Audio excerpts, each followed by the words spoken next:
Assalamualaikum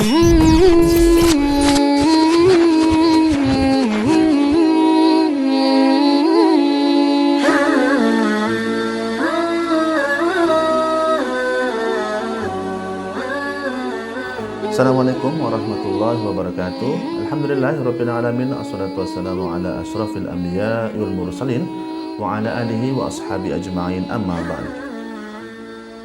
Teman-teman mahasiswa dan mahasiswi yang dirahmati Allah Subhanahu wa taala, kita jumpa lagi di kesempatan kali ini di materi kuliah ya, di mata kuliah Al-Quran Hadis, dan di pertemuan yang ketiga kita akan bahas tentang nuzulul Quran, atau yang sering kita pahami dengan turunnya Al-Quran. Baik, langsung saja kita akan bahas pada kesempatan kali ini tentang nuzulul Quran ya. Kita bahas dulu definisi daripada nuzul Quran itu sendiri ya. Kata nuzul berasal dari bahasa Arab tentunya. Nuzul artinya turun, Al-Quran ya Al-Quran, sehingga nuzulul Quran difahami yaitu turunnya Al-Quran. Menurut pendapat para ahli tafsir bahwa menjelaskan tentang nuzul Quran atau proses turunnya Al-Quran itu dibagi menjadi dua proses tentunya. Pertama, diturunkan secara keseluruhan dengan jumlatan wahidah. Yang kedua, diturunkan secara bertahap, najman atau firqatan. Berikutnya, turunnya Al-Quran keseluruhan ya. Dalil di dalam Al-Quran, di sini saya sebutkan ada 3 ayat yang bisa dipakai untuk dalil tentang turunnya Al-Quran secara keseluruhan. Yang pertama dalam surat Al-Baqarah ayat 185. A'udzubillahi minasyaitonirrajim. Bismillahirrahmanirrahim. Syahrul Ramadan alladzi unzila fihi al-Qur'anu lin-nasi wa bayyinatin minal huda wal furqan. Yang artinya, beberapa hari yang ditentukan itu ialah bulan Ramadan, bulan yang di dalamnya diturunkan permulaan Al-Quran sebagai petunjuk bagi manusia dan penjelasan-penjelasan mengenai petunjuk itu dan pembeda antara yang hak dan yang batil. Kemudian yang kedua, surah Al-Qadr ayat 1.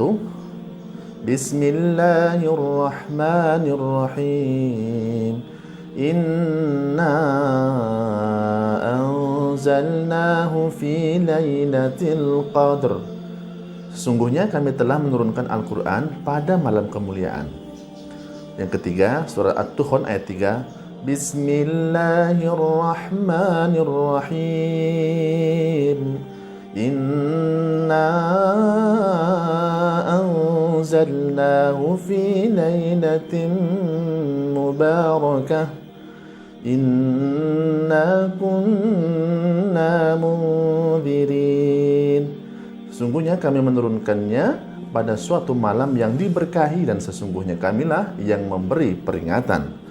Quran surat Ad-Dukhan ayat 3. Sahabat mahasiswa sekalian dirahmati Allah Subhanahu wa taala, dari ayat di atas ya terdapat 2 pendapat. Dari ketiga ayat tadi didapati ada 2 kelompok madhab ya dalam memahami tentang turunnya Al-Quran secara sekaligus. Yang pertama adalah ini pendapat Ibnu Abbas, sahabat Ibnu Abbas dan sejumlah ulama, serta dijadikan pegangan hal ini ya oleh umumnya ulama. Yang dimaksud dengan turunnya Al-Quran dalam 3 ayat di atas ialah turunnya Al-Quran sekaligus ke Baitul Izzah.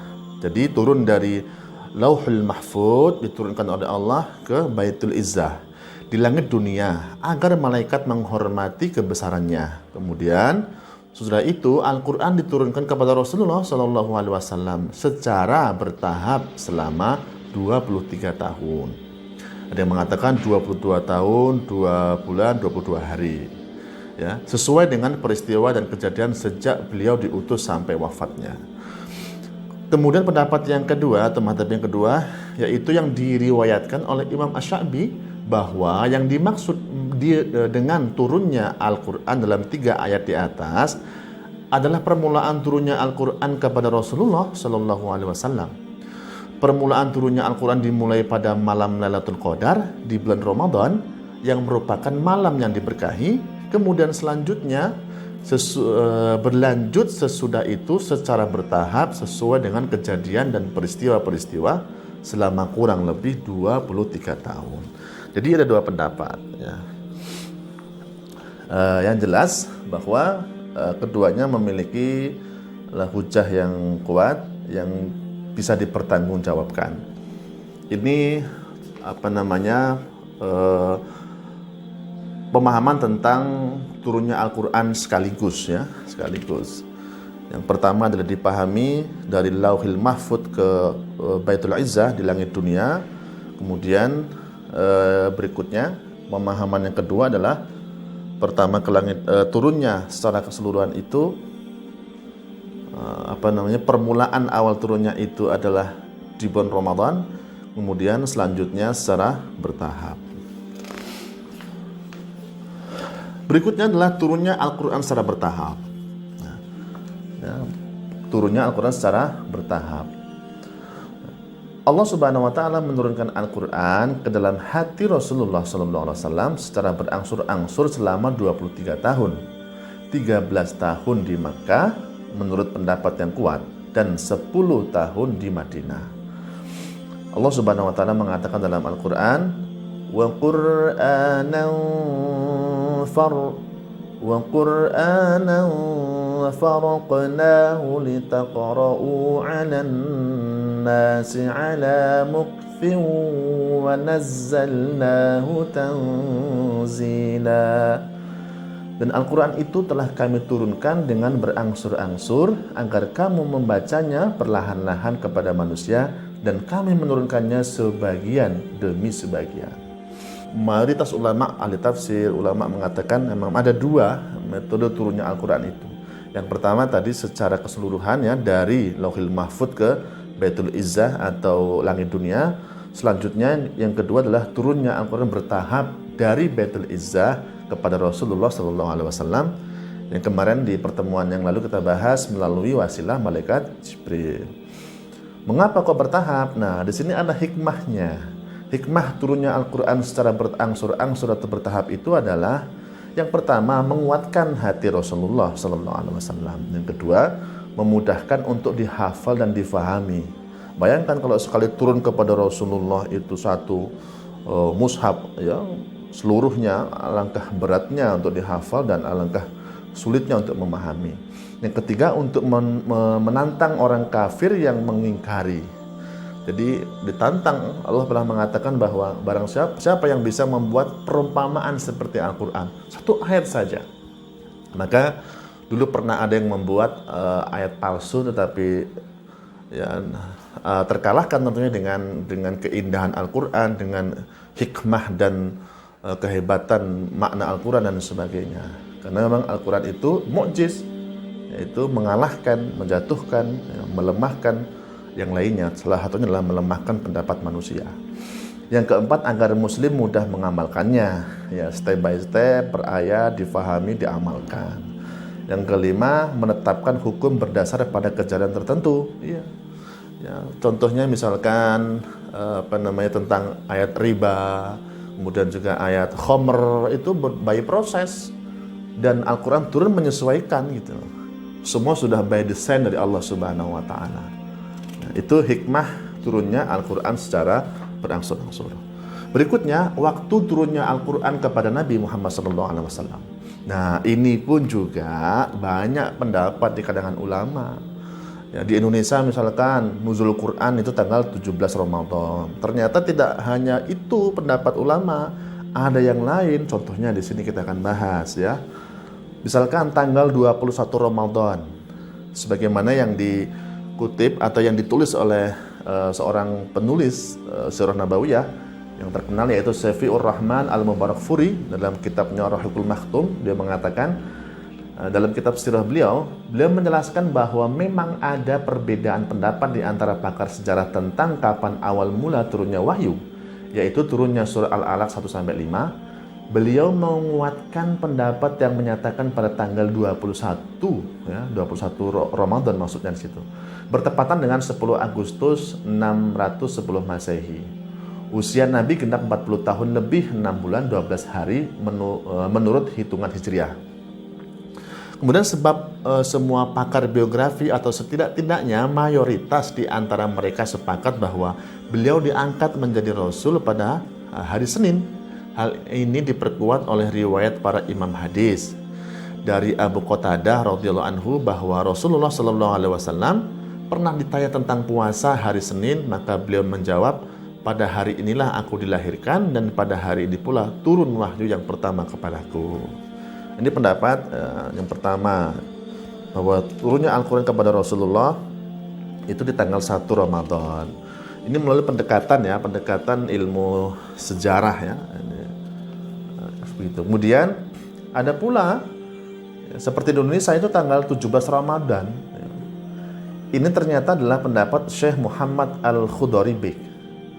Ya, kata beliau, saat Nabi menginjak usia matang, yaitu 40 tahun, Allah mengutusnya untuk alam semesta seraya menggembirakan dan memperingatkan untuk mengeluarkan mereka dari gelapnya kebodohan menuju cahaya ilmu. Demikian itu terjadi di awal bulan Februari tahun 610 Masehi. Seperti yang dijelaskan Syekh Muhammad Basha, sang pakar astronomi. Ya. Namun setelah penelitian yang cermat, telah jelas bahwa peristiwa itu terjadi pada tanggal 17 Ramadan, 13 tahun sebelum hijrah, bertepatan dengan bulan Juli tahun 610 Masehi. Sebagaimana dikutip dalam buku Nur Al-Yaqin fi Surati Sayyid Al-Mursalin halaman 19. Sahabat mahasiswa sekalian rahmati Allah Subhanahu wa taala, berikutnya ayat-ayat yang pertama turun atau ayat yang pertama turun. Ini pun juga khilaf di kalangan ulama. Ya, ada pendapat 3 dalam hal ini, ya, setidaknya 3 pendapat. Surat apa sih yang pertama turun? Ayat apa? Kemudian surat berapa?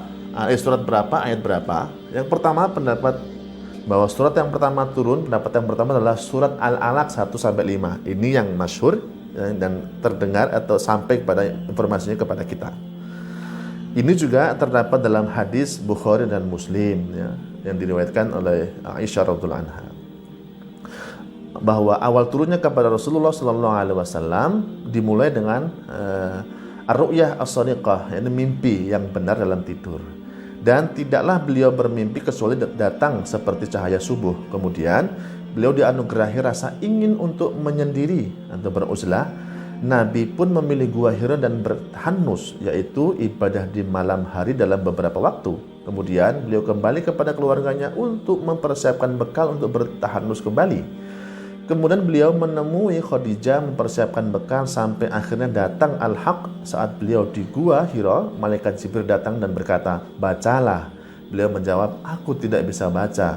Nabi Shallallahu Alaihi Wasallam menjelaskan, maka malaikat itu lagi, "Bacalah." Ya, maka malaikat itu memegangku dan memelukku sangat kuat, kemudian melepaskanku dan berkata, "Bacalah," dan seterusnya. Nah, ini riwayat dari Aisyah radhiyallahu anha. Ini ayat surat Al-Alaq 1-5. Ini pendapat yang pertama. Adapun yang kedua, yaitu bukan surat Al-Alaq, yang pendapat yang kedua ini, yaitu surat Al-Mudatsir 1-3 katanya. Ini berdasarkan pada keterangan dari Jabir bin Abdullah radhiyallahu anhu, dari Abu Salamah bin Abdurrahman, ia mengatakan, "Aku bertanya kepada Jabir bin Abdullah, ayat Al-Quran mana yang pertama kali turun?" Jabir menjawab, "Ya ayyuhal mudatsir." Abu Salamah menukas, "Bukankah Iqra bismi rabbik?" Jabir mengatakan, "Tidak.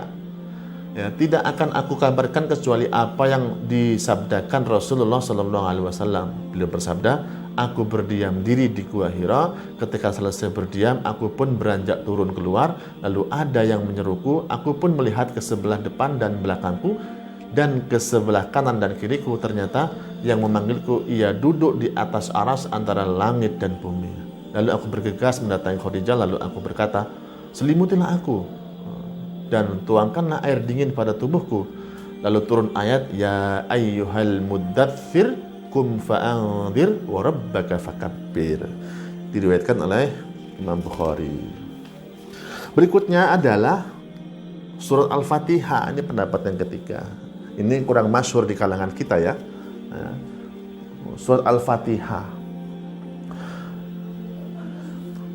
Surat Al-Fatihah, ini pendapat Muhammad Abduh dalam tafsir Al-Manar. Beliau menyebutkan, menurut Syekh Muhammad Al-Abduh ya, dalam tafsir Al-Manar, surah Al-Fatihah bukan hanya penempatannya yang pertama, melainkan surat ini paling awal diturunkan Allah Subhanahu wa taala. Hal ini tidak bertentangan dengan riwayat yang mengatakan ayat yang pertama turun ialah 5 ayat pertama dari surah Al-Alaq. Betul, sebagai ayat yang pertama turun, tapi sebagai surat pertama utuh turun sekaligus ialah surah Al-Fatihah. Artinya surat yang utuh turun itu ya Al-Fatihah 1 sampai 7 itu ya. Langsung turun satu surat sekaligus.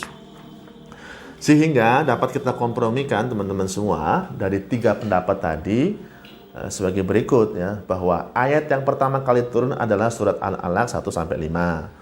Kemudian ayat pertama kali turun berupa perintah untuk tabligh, untuk menyebarkan Islam adalah Al-Muddatsir 1 sampai 5. Dan ayat pertama kali turun berupa surat secara sempurna adalah Al-Fatihah.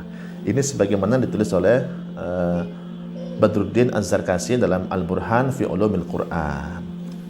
Sahabat mahasiswa sekalian dirahmati Allah Subhanahu wa taala.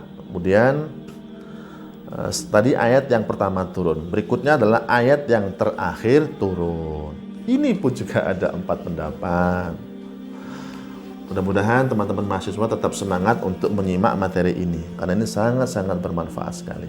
Yang pertama adalah menurut pendapat yang pertama, ayat yang terakhir turun itu adalah surat Al-Baqarah ayat 278 sampai 281, yaitu ayat tentang riba. A'udzubillahi minasyaitonirrajim. Ya ayyuhalladzina amanu taqullaha wa daru ma baqiya minar riba in kuntum mu'minin. فَإِنْ لَمْ تَفْعَلُوا فَأْذَنُوا بِحَرْبٍ مِّنَ اللَّهِ وَرَسُولِهِ. Dan seterusnya.